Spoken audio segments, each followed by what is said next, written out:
Hey. Originally, I had planned to make this video during October for its unsettling and perturbing connotations. However, I think the month of November is a much more appropriate and advisable exemplary moment, as it is a time when I would argue it is most important to inform oneself of the treacherous, gulful anomaly that could result from blatant disregard of chastity, at least so willingly. But simply, this month is the ideal month to talk about and spread awareness of the endangerment you could potentially put yourself through if you are not alert and use the wrong head to think when approached by degeneracy. Otherwise, you just might be the next victim of a deranged and one of the most deadly killers birthing straight from the second dimensional plane and into our third dimensional plane that has been on the loose since 2017, the Virgin Killer. I know, trivial, foolish, silly even to think that this garment, this soft woolen cloth, is the only known culprit of countless, coincidentally, virgin deaths, but it's true. Why else would it be called a Virgin Killer? Typically, nicknames are based in references to notable qualities, past events, or uses, like naming a big burger a loaded burger, or calling a black and white dog moo, or calling a set of thighs ear warmers. So it stands to reason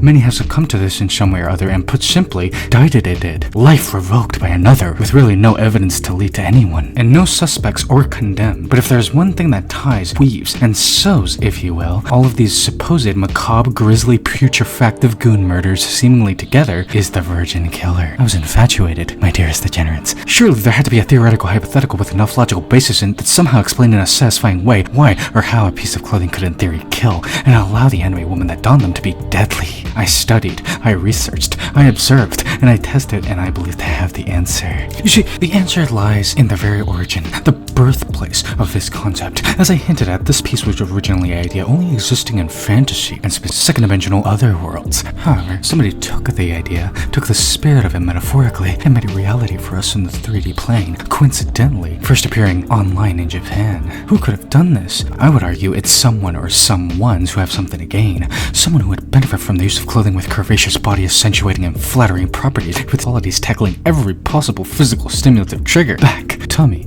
shoulders, chest, thighs, neck, all of it is imposed, yet reserved. It's admittedly an extremely clever and intuitive design, one would argue, a design so sly it was made with trickery in mind. It really makes any scientist and researcher with an inquirable precipice to ask, who is this for? Who has to gain from the wearing of this? I felt this whole kerfuffle was correlated to something a lot more sinister, and I would dare say a great deal more villainous. I believe a certain species of anime woman is responsible, an anime woman that feeds off of temptation and lust, and harnesses depravity and sultry lewd assets and methods in any way possible to get what they desire and to be able to survive. I am of course talking about succubuses. It only makes the most logical sense. These gooning, apprehensive, horny sex fiends, pardon that I say it so plainly, would go through the ordeal of somehow initiating the production and spreading of this allure-enhancing attire. Not to mention they are the ideal creatures to use this outfit for their intents and purposes. Maybe to increase their consumption of essence and mango in the 3D a whole lot more easier.